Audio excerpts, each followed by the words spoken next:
D'abord, bonjour à toutes et tous et merci beaucoup d'être aussi nombreuses et nombreux. C'est vraiment un plaisir en fait de pouvoir aujourd'hui parler de ce projet. Peut-être pour les personnes qui ne savent pas qu'est-ce que le FRAC, je vais juste dire une ou deux phrases dessus. Donc, Fonds régional d'art contemporain de Bretagne. Chaque région possède un FRAC, possède une collection. Pour simplement situer, parce que l'action, enfin disons, la notion d'altérité, elle est présente dès la racine, dès le début en fait des FRAC. L'objectif étant de sortir des collections de murs. Les FRAC sont nés d'une critique des musées finalement. Au départ, c'était des collections qui allaient dans des espaces où on ne les attendait pas. Et notamment avant qu'elles existent, avant qu'existent les lieux d'exposition dans les établissements scolaires, le FRAC a amené des œuvres et a participé à la création de beaucoup de galeries à vocation pédagogique, qui aujourd'hui portent un autre nom d'ailleurs. Bref, en tout cas... Elle porte toujours ce nom-là en Bretagne. Oui. Donc la question de l'altérité, en fait, elle est au centre de notre activité et elle se déploie de plein de façons différentes. Disons, pour nous, l'éducation artistique et culturelle, elle est poreuse avec les droits culturels. Et d'ailleurs, c'est pour ça qu'aujourd'hui, on va parler d'un projet qui s'est déployé, on prendra un exemple d'un projet qui s'est déployé dans le secteur du champ social, comme on l'appelle communément. Mais disons, elle se déploie, par exemple, en ce moment même, dans 2 collèges des Côtes-d'Armor, à Bron et à Pléné-Jugon, avec un artiste associé. Et donc, généralement, disons, la question de l'altérité, elle a lieu dans nos projets, quand on déplace la collection, elle se déploie par la rencontre en fait de groupes d'horizons divers. Et on est très attentive et attentive au FRAC à utiliser justement des noms, des désignations qui n'enferment pas les gens dans des étiquettes qui soient réductrices. Donc ça, c'est très important. Et donc aujourd'hui, pour le Préac, en fait, on avait envie de parler d'un projet qui nous semble raconter quelque chose de ce à quoi on croit, c'est-à-dire vraiment la possibilité d'une intelligence collective. On est convaincu que l'art n'a pas besoin d'être regardé uniquement par des personnes qui ont une formation initiale en art et que les subjectivités apportent tout autant que le savoir académique en fait autour des œuvres. Donc l'expérience qu'on a eue à Guingamp avec Johan, elle s'est appuyée au tout départ sur l'observation d'une pratique artistique qui est celle de Johan Sorin. Et en fait, l'angle d'attaque qu'on a eu envie d'aborder aujourd'hui, c'était d'abord de regarder comment une pratique elle-même peut trouver sa place, d'autant plus dans un projet où on fait rencontrer des publics d'horizons divers, parce qu'elle-même, dans sa manière de se développer, elle cherche l'altérité, en fait. Donc, peut-être que je peux tout de suite, du coup, partir vers toi, Johan. Déjà, peut-être te dire que si on va passer les 10-15 prochaines minutes à parler de sa pratique et seulement de sa pratique. Dans un deuxième temps, on verra une vidéo du FRAC en résidence. Et dans un troisième temps, on parlera vraiment de l'expérience à Guingamp. Donc pour débuter, te présenter. Donc, tu es je me permets de tutoyer Johan parce qu'on a quand même travaillé ensemble. Je précise quand même. Tu es un artiste qui est né dans les années 80, qui est passé par plusieurs écoles, mais qui a un ancrage important en Bretagne, parce que si tu as habité à Douarnenez, dans une ville où il y a beaucoup d'artistes présents et présentes. Tu as développé quelque chose qui se situe entre la sculpture et la performance. Et aujourd'hui, c'est quelque chose que tu continues. Et on a beaucoup, en regardant ce que tu fais, parlé de créolité. Alors, tout à l'heure, on a entendu parler d'Édouard Glissant. Et en fait, c'est intéressant parce que Édouard Glissant, parce que quand on parle de créolité, on parle évidemment des Antilles, mais Édouard Glissant, lorsqu'il parlait de créolisation, il expliquait que la créolisation est un mouvement perpétuel d'interpénétrabilité culturelle et linguistique qui fait qu'on ne débouche pas sur une définition de l'être. Donc évidemment, la question de la créolisation, ça veut dire qu'il n'y a pas d'effacement des différences, il n'y a pas de recherche d'homogénéité, mais au contraire, à travers ces différences et cette absence d'homogénéité, une force et une grande énergie en fait se dévoile en fait, se déploie. Mais en même temps, et peut-être après j'arrête de parler, promis, il y a quelque chose qui, toi, tu as mis un peu de temps avant de te l'approprier, de l'embrasser comme tu le dis si bien. Donc peut-être que tu peux nous expliquer qu'est-ce qui fait créolité dans ton travail. Alors, déjà bonjour, même si je ne sais pas qui est présent, mais bonjour à tous et à toutes. En fait, ma créolité, on me l'a renvoyée avant que je sois vraiment dans une recherche artistique, et c'est plus finalement une étiquette qu'on m'a toujours, enfin d'étiquette, en tout cas une notion qu'on a souvent ramenée avant les études d'art, dans ce doute constant sur mes origines, et à chaque fois cette question qui revenait toujours de savoir d'où je viens, et quand réellement je mets des lieux et des choses précises sur mes origines, c'est finalement jamais satisfaisant, et j'ai l'impression qu'il y a toujours ce fantasme qui est plus fort, et ça va suivi dans la plupart des voyages que j'ai pu faire. Finalement, on me prend toujours pour l'autre, justement. Peu importe mes origines, même si je pourrais éventuellement me sentir chez moi, je suis toujours ramené à un autre, à un ailleurs, et en étant enfant et adolescent, c'est un peu compliqué de ne pas vraiment pouvoir mettre un nom sur son histoire, et d'être à chaque fois nourri d'une histoire multiple, et de figures multiples, de cultures multiples.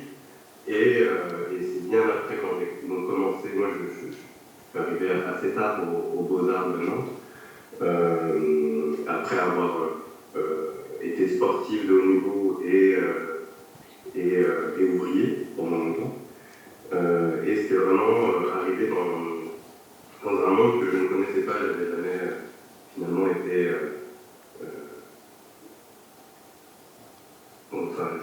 la culture dite officielle était absolument absente dans ma vie. Et quand j'ai commencé à développer un travail artistique, finalement, cette constante d'aller venir chercher, d'aller puiser à droite, à gauche, au début de manière complètement irréfléchie, c'était complètement inconscient, et je suivais des pistes, et les pistes étaient de plus en plus éloignées, et finalement mon travail était de trouver des endroits où ces différentes histoires pouvaient rentrer en écho. Et finalement, c'est un peu plus tard, quand j'ai vraiment commencé à montrer mon travail, donc ça correspond à mon retour en France et mon arrivée en Bretagne, et en rencontrant et en collaborant avec des artistes comme Bruno Benado, comme Virginie Barré, comme Paul Brunet et Camille Girard, vraiment plein de gens qui ont cette générosité et cette façon de penser. Pour Bruno, c'est même complètement défendu, mais ce travail de créolité, ce travail archipélique, et c'est en rencontrant toutes ces notions que j'ai aussi compris que cette manière de travailler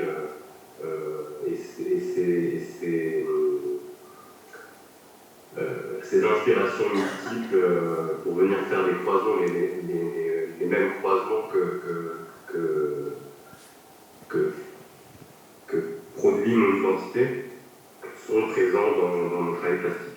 Est-ce que tu pourrais nous montrer des œuvres qui te semblent assez clairement parler justement de tout ça?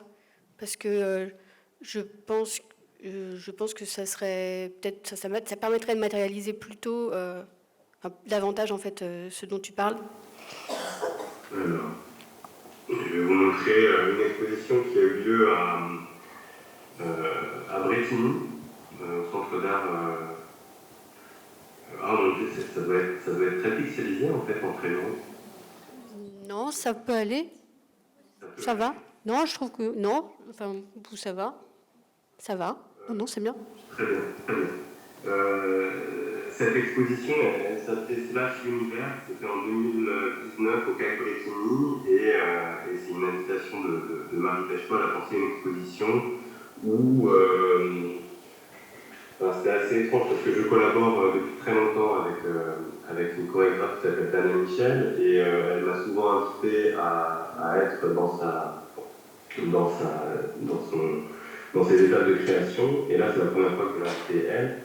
Et donc toute cette exposition tenait sur le fait de créer un espace une sorte de playground aux possibilités multiples, où les actions venaient modifier la vision de l'exposition, et avec des peintures qui s'activent, qui se découvrent du sol, des objets qui sont manipulables, et c'est voilà, des images de la performance, et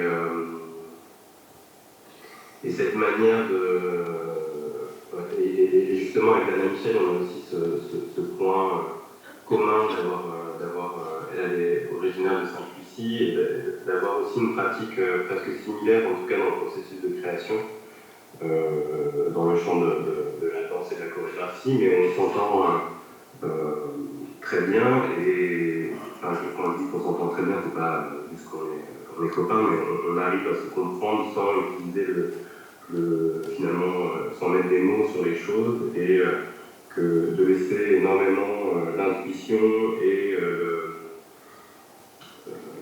le laisser aller, et donc ce qui pourrait s'apparenter à de l'improvisation finalement, mais on s'en éloigne au fur et à mesure quand même. Et voilà, avec de longues performances pour le vernissage, un temps au milieu et le finissage.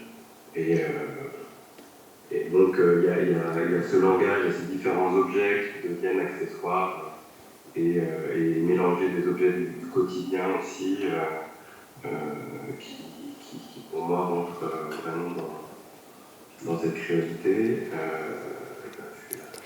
Il y a quelque chose quand même, quand on observe ton parcours, quand on voit la pratique que tu as, eh bien, on s'aperçoit que là, tu nous montres un lieu d'exposition qui est un lieu identifié, qui est un lieu vraiment, c'est un vrai espace d'exposition d'art contemporain. Et tu travailles là avec une artiste qui elle-même se définit en tant qu'artiste. Mais quand on regarde ce que tu fais, on voit aussi que tu as une très grande habitude disons, tu places à peu près souvent sur le même niveau des choses que tu fais avec d'autres personnes qui sont plutôt des groupes ou des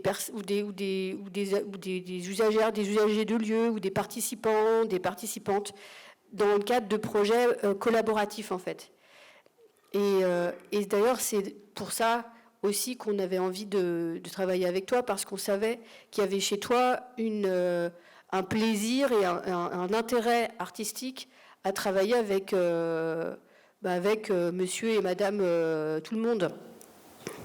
Oui, ça, en fait, ça vient beaucoup de mon arrivée. J'ai vraiment eu besoin, avant de montrer mon travail artistique, de comprendre et de collaborer avec, je parlais de Bruno Penado, Paul et Camille, etc. C'était vraiment, j'avais besoin d'abord être assistant, j'ai fait dans des galeries, j'ai fait des montages, j'avais besoin de comprendre tout l'univers de l'art contemporain avant de commencer à montrer ma pratique. Et pour moi, à partir du moment où j'ai vu tout cet univers et l'ensemble des personnes qui pouvaient le peupler, ça me paraissait évident alors déjà d'attendre. Je ne suis pas quelqu'un qui travaille en atelier, ou alors je fabrique des petites choses, mais j'attends souvent une invitation pour commencer à réfléchir à un projet, et et commencer à parler avec les personnes qui y travaillent, les personnes qui peuplent ce lieu, les personnes qui sont autour, comprendre le contexte et d'essayer de réfléchir à un projet qui nous paraît cohérent. Et j'ai l'impression de ne pas... Enfin, je fuis un peu toute technique, ou en tout cas, je n'ai pas envie d'être porteur d'un savoir-faire, et je préfère mettre en valeur le savoir-faire des personnes autour, qui le font certainement beaucoup mieux que moi, et venir justement composer, créer des nouvelles identités. Enfin, là, les images que je vous montre, c'est encore avec des artistes plasticiens, mais c'est vrai que cette envie de collaborer, elle a souvent débordé à travers des workshops, à travers des interventions, et chaque intervention où je suis invité en tant qu'artiste, pour moi, c'est à chaque fois une opportunité de créer des espaces de liberté communs, et où une discussion plastique va pouvoir avoir lieu, et de juste laisser prendre au jeu. Enfin, j'aime vraiment le fait de mettre les pratiques au même niveau.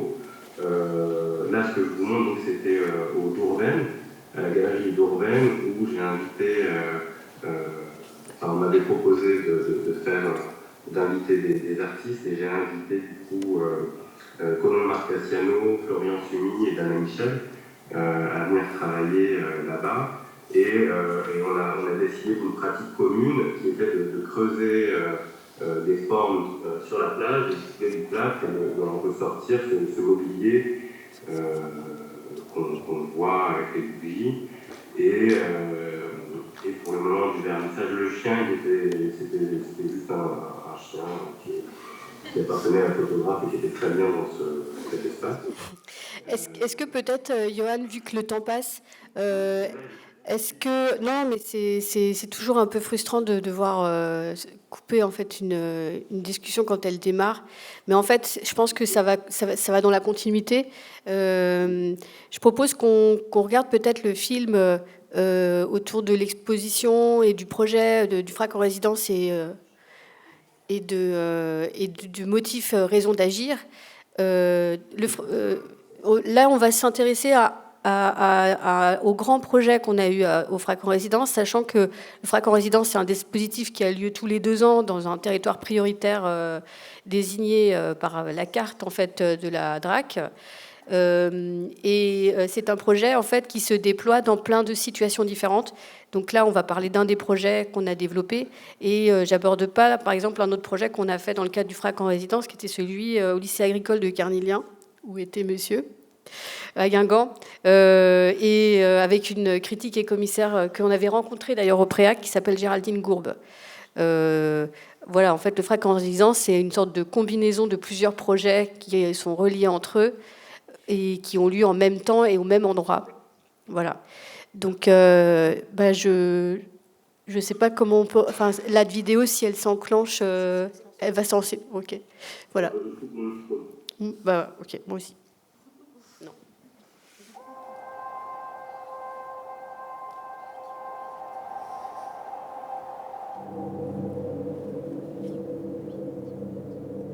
L'objectif du FRAC en résidence, initié par le FRAC Bretagne, est de réunir sur un même territoire différents publics. L'artiste invité cette année, c'est Johan Sorin, qui a créé des ateliers de pratique artistique avec différents groupes à l'ESATCO et à la Maison de l'Argoate. Et à l'origine, il a également choisi des œuvres dans la collection du FRAC, principalement des peintures avec des motifs qui ont servi de base à son travail d'atelier. Donc l'idée, c'est vraiment d'avoir cette exposition à l'espace François Mitterrand cet été à partir des œuvres de la collection et des créations avec les différents groupes. Tout va être en relation et en dialogue autour de la question du motif. Alors, motif raison d'agir, ça a été pensé comme une exposition, comme un travail en collaboration, et de voir comment cette sélection de peintures qui a été faite au FRAC peut résonner chez tous ces participants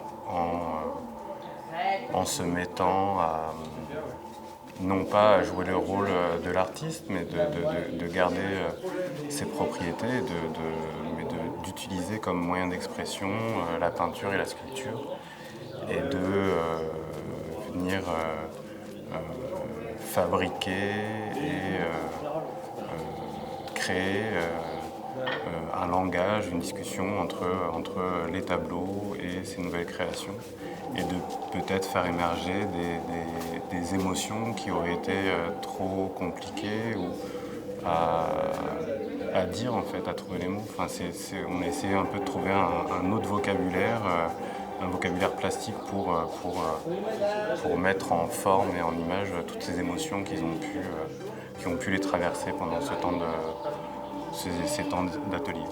Enfin, je les ai laissés très libres d'exprimer de la manière dont ils le souhaitaient. Moi, j'ai plus eu le rôle là un peu comme un chef d'orchestre finalement. J'ai pas voulu m'ennuyer, hein. J'ai pris des couleurs dont je disposais, j'ai pas fait de mélange de couleurs. Ouais.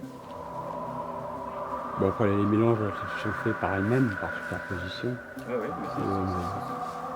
mais ça nourrit la peinture.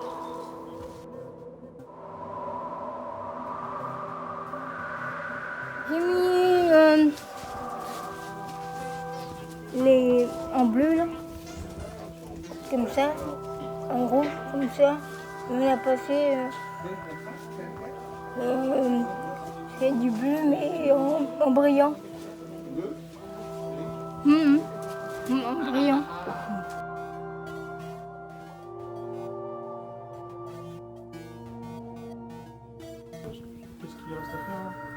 Alors il me reste à faire, là il faut attendre que ça sèche. Et il me reste à enlever le scotch là et à mettre de la peinture ici quand ce sera sec avec le petit pinceau qui est là. Mettre de la peinture ici pour faire les lignes droites. Qu'est-ce que tu as appris en fait en faisant ça? Je ne saurais pas trop vous dire, mais on va dire que c'est un passe-temps qui apaise, on va dire.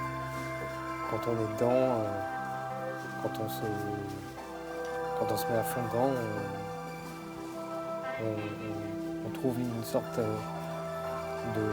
d'apaisement, je trouve. C'est agréable de peindre, de se laisser aller à ses idées.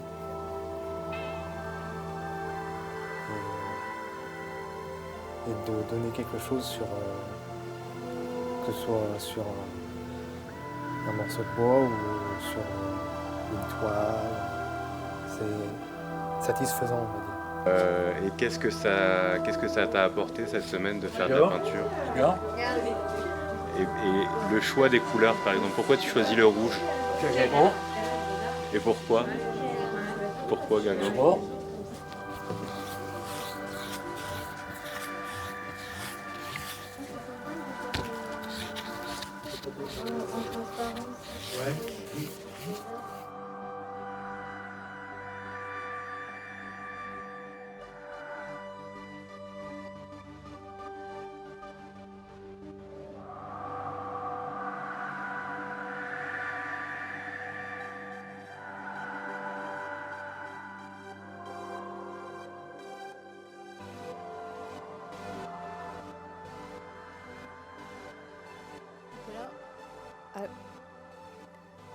Vous m'entendez? Oui.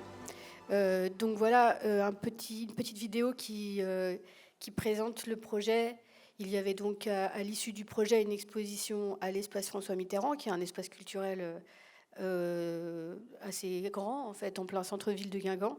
Il y avait également des accrochages à l'ESADCO de Plouisy, qui est donc un espace de travail et de formation pour des personnes en situation de handicap. Et puis la Maison de l'Argoate, il y avait aussi un accrochage à la Maison de l'Argoate, qui est un lieu refuge en fait pour les personnes en précarité. Donc il y avait, et c'est ça peut-être qu'on va discuter un petit peu avec toi, Johan, il y avait une volonté dans les accrochages de créer de l'horizontalité entre les œuvres de la collection, qui parfois étaient des œuvres, parfois très célèbres, comme des œuvres de Shirley Jaffé, par exemple, ou des œuvres pas du tout connues, ou en tout cas moins sorties, qu'on verra, je pense, tout à l'heure avec toi. Et puis dans l'espace, des productions en fait réalisées par les groupes. Et c'était vraiment quelque chose de spécial et qui a fonctionné vraiment plastiquement dans l'espace. Et je rajouterais juste, avant de te donner la parole, que cette exposition tord aussi le cou à des idées reçues qu'on peut avoir sur la réception de l'abstraction, de la peinture abstraite, puisque là, toutes les œuvres choisies ont été des œuvres abstraites. En fait, elles ont été faites par des personnes qui n'avaient pas de formation en art et qui n'étaient pas issues des catégories socio-professionnelles ou des catégories sociales bourgeoises, on va dire ça comme ça. Donc l'abstraction, voilà. Donc comme quoi on peut tordre le cou rapidement en fait à ces idées et à ces stéréotypes. Voilà. Donc on n'a pas beaucoup de temps, Johan, mais j'aimerais bien peut-être qu'on revienne un petit peu sur le processus en fait de l'exposition et aussi alors. Et je précise aussi que le temps, les délais courts en fait pour cette intervention ne nous ont pas permis de préparer avec les participantes et les participants une intervention avec plusieurs voix. 30 minutes aussi, c'était très court. Et puis la situation de l'auditorium, pas forcément facile à inventer, même en un mois. Donc on a décidé en fait de le faire avec l'artiste. Mais on a eu la chance d'entendre la voix des participantes et des participants dans la vidéo. Ça nous semble important de préciser que si on avait pu faire quelque chose de plus grand avec tout le monde, on l'aurait fait, évidemment. Voilà. Donc, Johan, on a 10 minutes. Ouais, mais je vais parler très vite. 5 minutes. 5 minutes. Voilà. Alors déjà, dans la sélection, c'est vrai que la sélection des œuvres, je me suis arrêté sur uniquement la peinture et la peinture où l'idée de motif était, c'était pas à chaque fois le cas, mais en tout cas, c'était la notion de départ et c'était une volonté très superficielle de sélectionner des œuvres et de juste m'attacher juste me dire j'aime cette peinture, je l'aime pas, sans forcément regarder qui l'a faite ou le contexte historique, mais vraiment de ce qui se passe en tant que regardeur, aussi pour ne pas perdre les regardeurs dans trop d'informations pour peut-être trouver une porte d'entrée dans telle œuvre. Et c'est ce qui a réduit un peu le champ des œuvres sélectionnées au FRAC. Et donc il y a eu une étape où les personnes participantes allaient aussi choisir dans la sélection qui a été faite, et à partir de là de créer, comme je disais tout à l'heure, créer des espaces de liberté. Moi, ce qui me paraissait essentiel, c'était vraiment que les personnes qui le souhaitent puissent trouver une manière de s'émanciper à travers la pratique artistique, à des personnes qui n'avaient pas forcément une culture très importante de la peinture, mais qui restent finalement sensibles à partir du moment où on vient enlever toute notion de beau et de bien faire, peuvent soit rentrer dans une sorte de transe, à travers le geste, à travers la couleur. Il y a eu plusieurs approches différentes selon les personnes. J'entendais mal la vidéo, mais il y a une des personnes qui parle justement de ce moment-là, aussi de rentrer en transe, d'être complètement dans une autre approche de la pratique. Et même si les œuvres allaient être exposées, alors évidemment, moi j'étais là pour guider, mais j'ai eu très peu d'action. J'étais plutôt là comme un appui, et toutes ces œuvres, parce que finalement, au début, j'avais un peu peur de parler d'œuvres et tout ça, mais quand quand réellement on a fait l'accrochage, les œuvres étaient parfaites dans ce dialogue qui s'opérait entre les, les volumes créés et, et les peintures. Je vous montre des images parce que c'est vrai que c'est peut-être plus parlant parce que vous avez peut-être pas vu. Donc là voilà.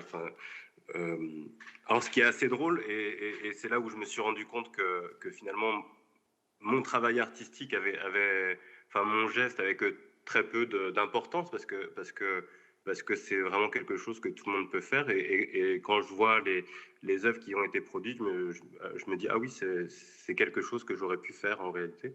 Donc c'est très bien que d'autres personnes s'en emparent et c'est la preuve que l'artiste n'est pas nécessairement un réceptacle de savoir, mais je ne sais pas comment dire ça, mais que en fait les choses nous traversent et on les échange, et c'est très bien comme ça en fait. Enfin, c'est vraiment comme un alphabet que tout le monde peut s'approprier et c'est la meilleure des choses si toutes les personnes peuvent s'émanciper de cette manière-là. Et donc voilà, enfin, toutes les pièces qui étaient au sol sont des productions des participants et les œuvres de la collection du FRAC sont au mur. Et donc,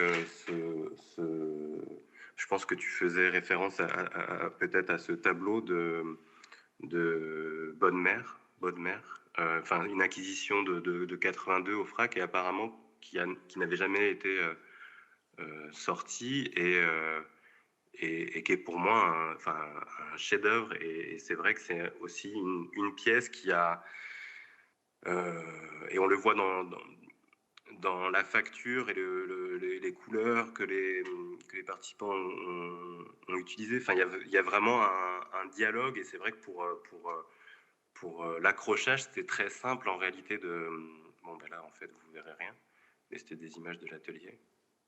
Enfin, voilà, et puis il y a eu énormément de pièces qui n'ont pas été montrées et là, il y a eu une production en l'espace de... Alors je sais plus parce que c'était tellement intense, mais je sais plus si c'était 2 semaines ou 3 semaines. Il y a eu énormément de formes qui ont vu le jour en fait et des formes qui existaient un jour, puis étaient retransformées par un autre groupe, puis retransformées par un autre groupe. C'est aussi ça que je trouvais très intéressant, c'est cette transmission et